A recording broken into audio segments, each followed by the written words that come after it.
Den.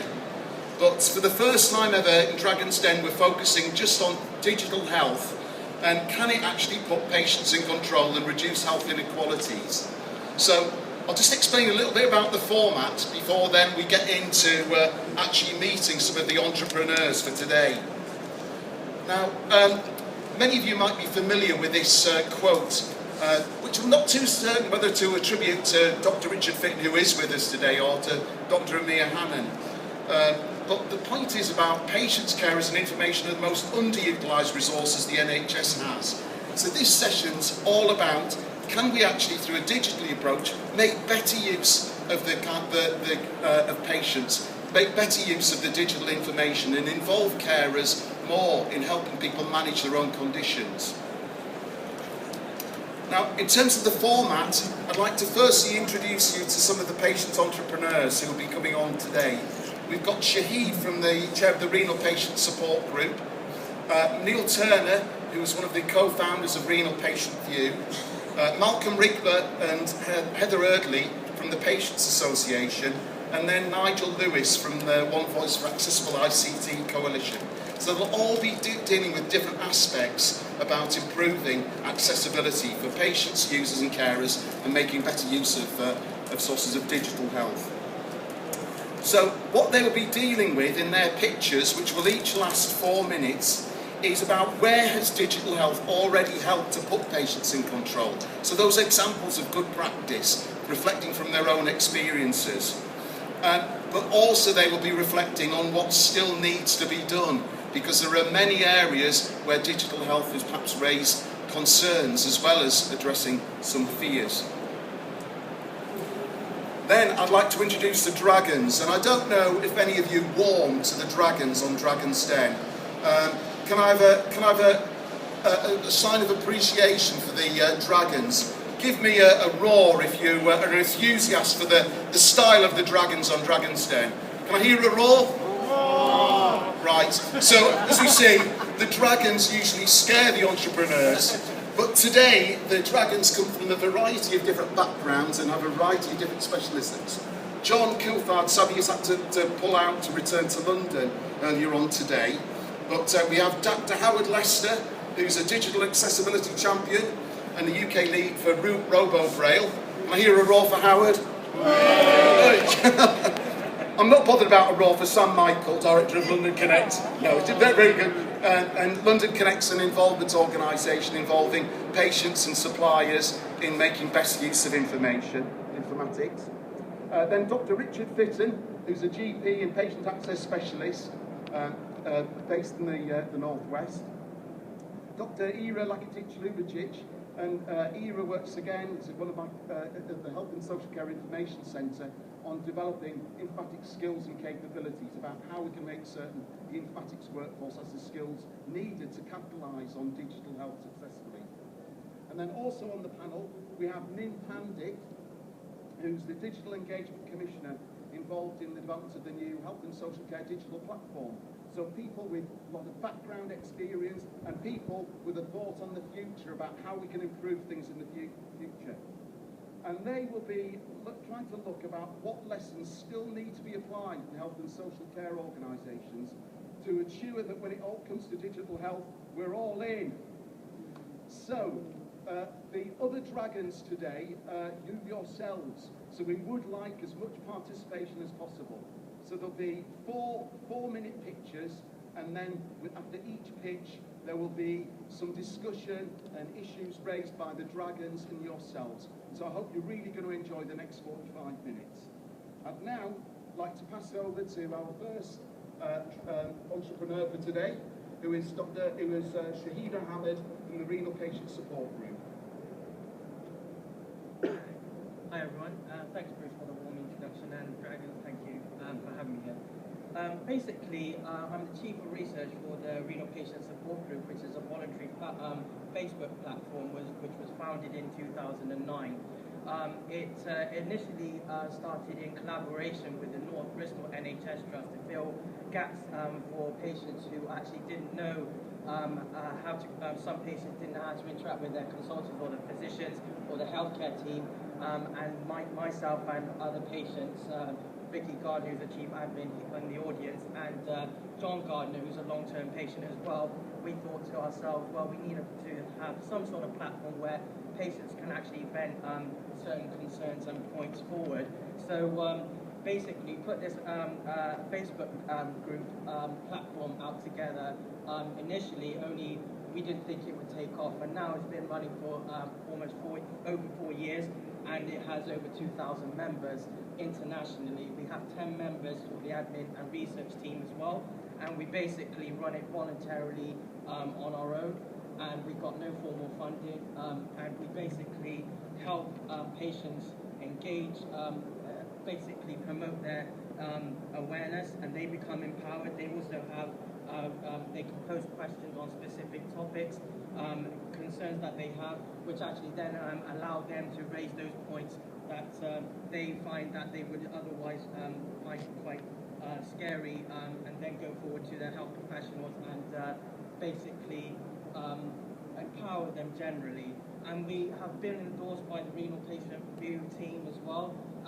Renal Patient View team, and you'll be hearing from Neil Turner as well. But basically, it's a record access system, but Renal Patient View didn't itself have a platform where patients can actually interact.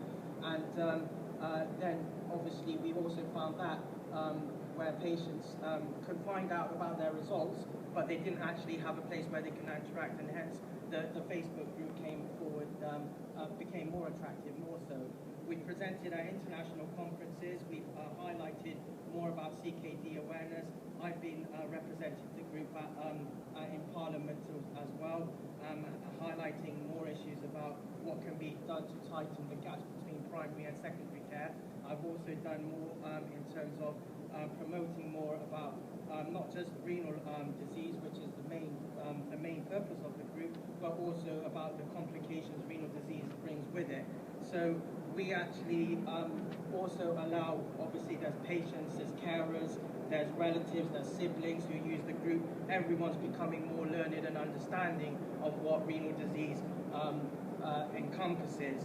And again, we have to thank the other members, or the admin members, who so sufficiently, selflessly take their own time out to promote the group in their own parts of the world as well.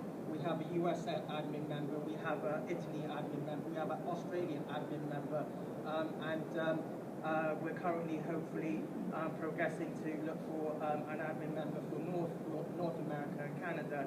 So they also actually promote the group in their own respective parts of the world as well. So we actually do a lot, like basically with, as I said, no funding, and we're basically wanting to promote the group in other directions. I'm actually working with researchers to use, so researchers can potentially use the platform to actually collect data. We've actually collected data and reported that back to the group as well. We've done work with the Royal College of GPs to help them collect basic data about patients gaining record access. We've done work with the Renal Patient View team.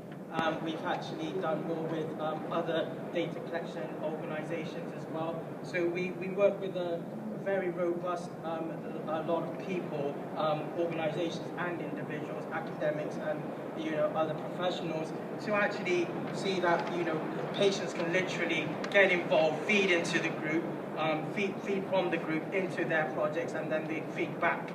So really it's a global platform, and it's progressed very rapidly in such a short time. I think we're now at 2,100 of members now internationally, and we keep on growing because we found this gap to be this platform to be very accessible and user friendly.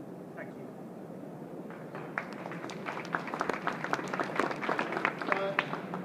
Shahid isn't going to escape that lightly though, because now he's got to face the dragons with some key questions.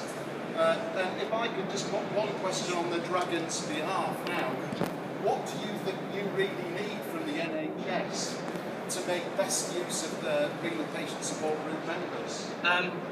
Thank you, Bruce. I think what we need from the NHS is actually tighter unions between them and primary care providers to actually use the platform to actually put down real insights or real, basically real thoughts and insights of information that they can benefit from, and basically use the platform and basically have it as a go-to area where patients as well as professionals can learn more. So Dragons, and all of you in the audience as Dragons too, what are the kind of issues about this? A social media group which is open to anybody, lobbying for NHS funding. Does this make you want to be in and invest in this? Any particular reactions? Sam? Can you hear me? No. Do you have the mic at all? Sorry about this. I hope you'll want to invest in this session in the future.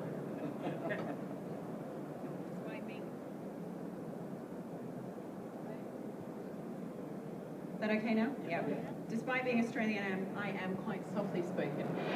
Thank you very much for your presentation. I was wondering, do your community members respond to questions and issues posed by the community much more than questions posed by external members, like an RCGP consultation?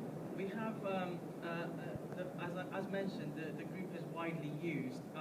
We have a great number of patients initially, and then carers. We then have been pushing and trying to attract more healthcare providers and researchers to use the group to actually post initial comments based on the information that they might, be requesting or trying to find out information. We've had academics who have used it anyway. We would actually, as mentioned, I'm trying to promote the idea that they could use it more freely, more openly. We have actually done an initial a survey not too long ago to actually say with the users of the group, or rather have a closed group or an open group, and the survey highlighted they would rather have it closed. And for now, it is closed and exclusive to the patients or the users of the group specifically. So it's only word by mouth that it gets promoted, that people tend to know about it. So, but hopefully, and actually that is the best way at the moment. But we would like to actually, as I said, we would like to have more people using the group to get initial feedback and thoughts on their own ideas. Thank you. We've got a question from another dragon here, Lynn, and then I'll open to any dragons from the floor for one question before we move on to our next pitch. Thank you. It was a really fascinating pitch. I think this is where we should be moving and harnessing social media in a much better way.